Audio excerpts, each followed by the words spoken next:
Study IQ IAS, अब तैयारी हुई अफोर्डेबल।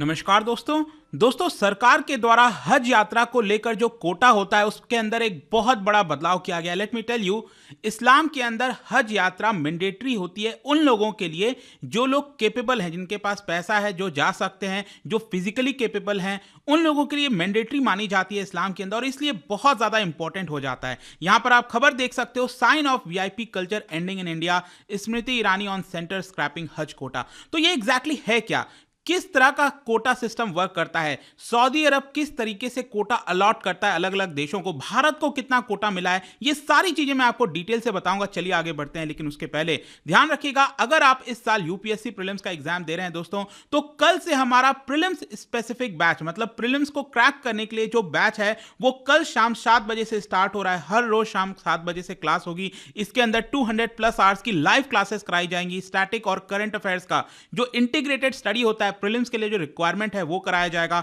आपके घरों तक बुक्स भेजे जाएंगे। All India open mock test आप दे सकते हैं। ये सारी चीजें बहुत ही अफोर्डेबल रेट पर हमारे वेबसाइट ऐप पर जाइए या फिर कमेंट सेक्शन में इसका लिंक है और यूज करिए कोड अंकित लाइव, ताकि इस दाम पर आपको ये पूरा कोर्स मिल सके। या फिर अगर आप 2024 के लिए प्रिपेयर करना चाहते हैं तो पूरा UPSC का जो फाउंडेशन बैच है वो भी आप ले सकते हैं, जो कि जल्दी स्टार्ट हो रहा है 20th से। या फिर NCERT लेना हो, कोई भी कोर्स लेना हो, just use the code Ankit live, ताकि आपको एक्स्ट्रा डिस्काउंट मिल जाए। इसके अलावा और अगर आप MCQs अटेम्प्ट करना चाहते हैं तो मेरे इंस्टा पेज पर जा सकते हैं। वहां पर स्टोरीज में जितने भी MCQs हैं उसको आप अटेम्प्ट कर पाएंगे। चलिए शुरुआत करते हैं और सबसे पहले देखते हैं एग्जैक्टली हुआ क्या। देखिए, हमारे देश की जो माइनॉरिटी अफेयर्स मिनिस्टर है उनका नाम है स्मृति ईरानी जी। तो कल स्मृति ईरानी जी ने, इनफैक्ट वेडनेसडे को, स्मृति ईरानी जी ने यहां पर बताया कि सेंट्रल गवर्नमेंट के द्वारा जो हज कोटा के अंदर डिस्क्रिशनरी कोटा होता है, देखो मैं आपको आगे बताऊंगा डिटेल से किस तरीके से ये कोटा काम करता है, लेकिन जो डिस्क्रिशनरी हज कोटा होता है पिलग्रिम्स के लिए, यात्रियों के लिए, उसको पूरी तरह से खत्म कर दिया। और उनका यह मानना है कि नरेंद्र मोदी जी का जो रिजॉल्व है कि हमें देश के अंदर VIP कल्चर को खत्म करना चाहिए और जो आम नागरिक हैं उनके लिए काम करना चाहिए, उसके लिए हम यहां पर काम करते हुए ये जो डिस्क्रिशनरी कोटा था उसको यहां पर हमने खत्म कर दिया है। और साथ ही साथ उन्होंने यहां पर जो UPA की सरकार थी 2014 के पहले, उनको भी क्रिटिसाइज किया और यह कहा कि UPA रूल के दौरान ये जो स्पेशल कोटा है वो लाया गया था और ये एलोकेट किया गया था माइनॉरिटी अफेयर्स के लिए, हज कमेटी के लिए और कॉन्स्टिट्यूशनल पदों पर बैठे हुए लोगों के लिए। तो ये जो कोटा है दोस्तों वो खत्म किया गया है, जिसके बारे में मैं आपको आगे बताऊंगा। लेकिन इसके साथ साथ यहां पर यह भी बोला गया है कि नई हज पॉलिसी, जी हां, नई हज पॉलिसी जल्द ही सरकार के द्वारा अनाउंस की जाएगी, क्योंकि जो पिछली वाली हज वाली पॉलिसी थी वो 2018 से 2022 तक के लिए लागू हुआ था और ये अब एक्सपायर हो गया है। तो सरकार जल्द ही ये पॉलिसी लाने वाली है। तो इसके बारे में जानने से पहले थोड़ा सा हज पिलग्रिमेज के बारे में जल्दी से जान लेते हैं। जैसा कि मैं आपको कह रहा था, इस्लाम के अंदर जो सबसे इंपॉर्टेंट अगर आप जगह देखोगे वो माना जाता है मक्का, उसके बाद मदीना होता है, ये दोनों सऊदी अरब के अंदर ही हैं, और तीसरा आप सबको पता होगा अल अक्सा मॉस्क, जिसको लेकर काफी ज्यादा प्रॉब्लम्स, विवाद चलता रहता है, जो जेरूसलम में आपको देखने को मिलेगा।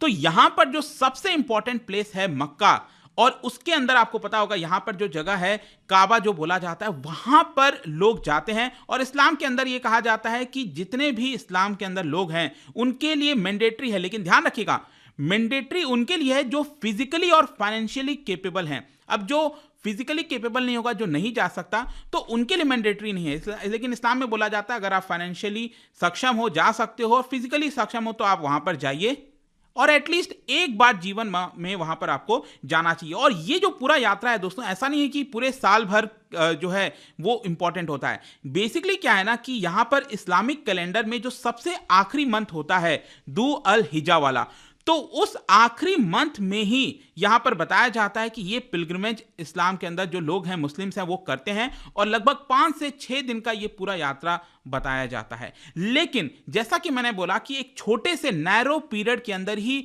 विश्व से बहुत सारे जो मुस्लिम्स हैं वो वहां पर आते हैं, और इसकी वजह से क्या है कि जो सऊदी अरब है, जो देश है सऊदी अरब, उनको बहुत बड़ी परेशानी होती है। इतने सारे लोगों को कैटर करना, वहां पर आते हैं, मतलब एक लॉजिस्टिकल चैलेंज है उनके लिए। और इसी की वजह से क्या होता है कि यहां पर सऊदी अरब कोटा अलॉट करता है अलग अलग देशों को। ऐसा नहीं है कि भारत से जितने लोग जाना चाहें वो जा सकते हैं, ऐसा नहीं है। यहां पर सऊदी अरब अलग अलग देशों को, अब डिपेंड करता है कि मान लो भारत में कितने मुस्लिम्स रहते हैं, पाकिस्तान में कितने मुस्लिम्स हैं, इंडोनेशिया में कितने मुस्लिम्स हैं, उसके आधार पर कहीं ना कहीं बताया जाता है कि सऊदी अरब जो है वो कोटा अलॉट करता है। लेकिन अगेन ये भी यहां पर एक डिप्लोमेटिक इश्यूज बन जाता है, क्योंकि हर एक देश क्या चाहता है, लॉबी करने की कोशिश करता है सऊदी अरब से कि हमें ज्यादा स्लॉट्स दीजिए, ज्यादा कोटा यहां पर दीजिए। और कोविड-19 जो आया था उसमें जो पिलग्रिमेज है उसको काफी कम कर दिया गया था, लेकिन 2023 से पूरा फुल स्केल पर यह वापस से रीस्टार्ट होने जा रहा है। और इसके लिए भारत को कितना कोटा मिला है, इनफैक्ट देख सकते हो जो हमारी काउंसुलेट है, भारत की काउंसुलेट है जेदा के अंदर, जो जेदा शहर है सऊदी अरब में, उनके द्वारा यहां पर बताया गया हज 2023 काउंटडाउन बिगिंस। और इसके अंदर बोला गया है कि सऊदी अरब ने इस बार भारत को 1,75,000 का कोटा दिया है। मतलब 1,75,000 मुस्लिम्स भारत से मक्का में जा सकते हैं, इस पिलग्रिमेज के लिए जा सकते हैं। और and also let me tell you कि इतना बड़ा कोटा अभी तक सबसे ज्यादा जो है दिया गया है। मतलब भारत के पूरे इतिहास में आप देखोगे जितना कोटा हमें आज तक मिलता था, सबसे ज्यादा कोटा अब यहां पर दिया गया है। लेकिन ये जो कोटा जो भारत को मिला है 1.75 लाख का, ये कैसे डिस्ट्रीब्यूट होता है, ये भी एक बहुत बड़ा प्रश्न है। और इसीलिए आपको समझ में आ जाएगा कि किस तरह का कदम लिया है सरकार ने। देखो यहां पर जब ये कोटा आता है, देखो अभी तो क्या है ना कि 2018-22 के पॉलिसी के आधार पर मैं आपको बताऊंगा, अभी सरकार नई पॉलिसी में कोई चेंज कर दे तो वो एक अलग बात है, लेकिन अल्टीमेटली ये कोटा डिस्ट्रीब्यूट करने की जिम्मेदारी होती है देश के अंदर मिनिस्ट्री ऑफ माइनॉरिटी अफेयर्स, जिसकी स्मृति ईरानी मिनिस्टर हैं, और एक कमिटी है भारत में जिसका नाम है हज कमिटी ऑफ इंडिया, इनके द्वारा यह डिस्ट्रीब्यूट किया जाता है। अब जितना भी कोटा भारत को मिलता है उसमें से 70% कोटा जो है वो चला जाता है हज कमिटी ऑफ इंडिया के पास, ठीक है, और बाकी का 30% प्राइवेट ऑपरेटर्स के पास चला जाता है। जो प्राइवेट टूर गाइड्स होते हैं उनके पास चला जाता है, ट्रैवल एजेंट्स होते हैं, तो जिनके पास काफी ज्यादा अच्छा खासा पैसा है वो तो प्राइवेट ऑपरेटर्स के माध्यम से चले जाते हैं, क्योंकि बहुत ज्यादा पैसा देना होता है। लेकिन जो लोग सब्सिडी में जाना चाहते हैं वो हज कमिटी ऑफ इंडिया के माध्यम से जाते हैं। हज कमिटी ऑफ इंडिया थोड़ा सब्सिडी दे देती है ताकि जो लोग उतना सक्षम नहीं है तो वो भी यहां पर इस यात्रा को तय कर सकें। और जैसा कि आप देख सकते हो मेजॉरिटी ऑफ पीपल वो हज कमिटी ऑफ इंडिया के माध्यम से ही जाते हैं, क्योंकि 70% कोटा हज कमिटी ऑफ इंडिया को यहां पर मिलता है। अब हज कमिटी ऑफ इंडिया क्या करता है, बेसिकली वो क्या करता है कि यहां पर इसमें आप देखोगे इसमें से 500 नंबर मतलब 500 कोटा जो है वो गवर्नमेंट के डिस्क्रिशनरी कोटा में चला जाता है। ध्यान से समझिएगा, जितना स्लॉट हज कमिटी ऑफ इंडिया के पास आया उसमें से 500 जो है वो डिस्क्रिशनरी कोटा में चला जाता है, जो मैं आपको आगे बताऊंगा, जिसको खत्म कर दिया गया है अब। और बाकी का जो है वो अलग अलग राज्यों को दे दिया जाता है, अगेन मुस्लिम पॉपुलेशन के आधार पर, ठीक है। यूपी में अगर ज्यादा मुस्लिम है तो उधर चला जाता है, जम्मू कश्मीर हो गया, राजस्थान हो गया, अलग अलग राज्यों को यहां पर उनके मुस्लिम पॉपुलेशन के आधार पर चला जाता है। और फिर राज्य क्या करते हैं वहां पर कि जो एक ड्रॉ होता है उसके माध्यम से अलॉट किया जाता है। जितने लोग अप्लाई करना चाहते हैं वो अप्लाई कर देते हैं, और ड्रॉज में जिसका नाम सामने आता है उनको ये हज कोटा अलॉट कर दिया जाता है। लेकिन यहां पर मैं बात करूंगा ये जो 500 वाला कोटा दिया जाता है ना, डिस्क्रिशनरी कोटा, ये क्या है। देखो 500 में से 200 डिस्क्रिशनरी कोटा हज कमिटी ऑफ इंडिया के पास रहता है, वो जिसको देना चाहे दे सकता है। डिस्क्रिशनरी का मतलब ये हो गया कि आपको जिसको मन करे आप उसको दे सकते हो। और बाकी का 300 यहां पर आप देख सकते हो, इसमें से 100 प्रेसिडेंट के पास कोटा होता है, 75 प्राइम मिनिस्टर के पास, 75 वाइस प्रेसिडेंट, और 50 होता है मिनिस्ट्री ऑफ माइनॉरिटी अफेयर्स के पास। तो ये जो डिस्क्रिशनरी कोटा है ये क्या करते हैं, इसमें बहुत सारी लॉबिंग होती थी, यहां पर लोग कहते थे कि हमें यहां पर ये कोटा दे दीजिए। तो इसीलिए ये जो पूरा 500 नंबर है, वो जो पूरा कोटा था, ये जो डिस्क्रिशनरी कोटा था 500 लोगों का, इसको सरकार ने खत्म कर दिया। और ये पूरा क्या करेगा, ये जनरल कैटेगरी में चला जाएगा। जनरल मतलब जिसको भी अप्लाई करना है वो यहां पर अप्लाई करे, और उसका नाम अगर सामने आएगा तो ही वो जा सकता है मक्का के विजिट पर। इस तरह से चलता है। इनफैक्ट यहां पर मैं आपको बताऊं तो ये सबसे पहले जो मामला आया था वो 2011 में आया था सुप्रीम कोर्ट के अंदर। सुप्रीम कोर्ट ने ही बोला था कि ये जो वीआईपी कोटा है ना, इसको हमें खत्म कर देना चाहिए, ये बैड रिलीजियस प्रैक्टिस है। हम रिलीजन के अंदर भी इस तरह का वीआईपी कल्चर लाएंगे, वो सही है। इनफैक्ट मैं खुद कहता हूं दोस्तों कि कई बार मैं हिंदू टेंपल्स वगैरह जाता हूं, वहां पर भी वीआईपी लाइनें लगी हुई हैं, लोगों के पास थोड़ा पैसा है तो देखकर वो अंदर चले जाते हैं। मतलब ये चल क्या रहा है, मतलब आप रिलीजियस धार्मिक भावना से जा रहे हो तो वहां पे तो सभी लोग समान होने चाहिए, तो आप पैसा देकर अगर कर रहे हो तो उसका क्या ही मतलब रह गया। तो यहां पर ये वीआईपी कोटा अगेन ये खत्म हो गया। इनफैक्ट 2012 में VIP quota, let me tell you, 5,000 था। जी हाँ, ये जो डिस्क्रिशनरी कोटा था ये 5,000 था, इसको सुप्रीम कोर्ट ने कम करके 500 कर दिया था।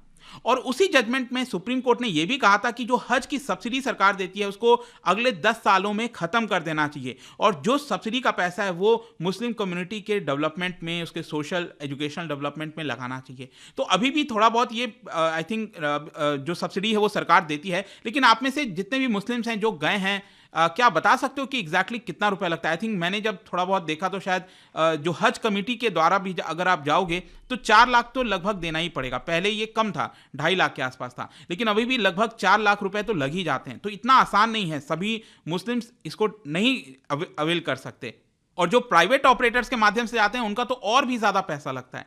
तो please let me know comment section में आप में से जितने भी मुस्लिम्स यहाँ पर गए हुए हैं या फिर पता हो। और जाने से पहले एक इंटरेस्टिंग क्वेश्चन क्या बता सकते हो, क्योंकि हम इस्लाम के बारे में बात कर रहे हैं, तो मिडिवल पीरियड में जो इंडो इस्लामिक आर्किटेक्चर था उससे रिलेटेड 4 स्टेटमेंट है, आपको बताना है कौन सा स्टेटमेंट करेक्ट है। इसका राइट आंसर आप सबको पता है, मेरे इंस्टाग्राम पर तो मिलेगा ही, वहां पर अगर आप नहीं हो कोई बात नहीं, टेलीग्राम से भी ले सकते हैं इसका सही उत्तर। मैं कई सारे जो एमसीक्यूज हैं वो यहाँ पर स्टोरीज में डालता रहता हूँ। बाकी अगर आपको पीडीएफ चाहिए तो टेलीग्राम पर आइए, अलग अलग सोशल मीडिया पर आप जुड़ पाओगे। और जैसा मैंने बताया था, यूपीएससी प्रीलिम्स की तैयारी कर रहे हो जो 28 मई को होने वाला है, इसका क्लास दोस्तों कल से स्टार्ट हो रहा है। Don't miss this, join as soon as possible, use the code Ankit live to get some great discounts, and I hope कि वीडियो आपको पसंद आया होगा। मिलता हूं आपसे next time, till then thank you very much, see you soon.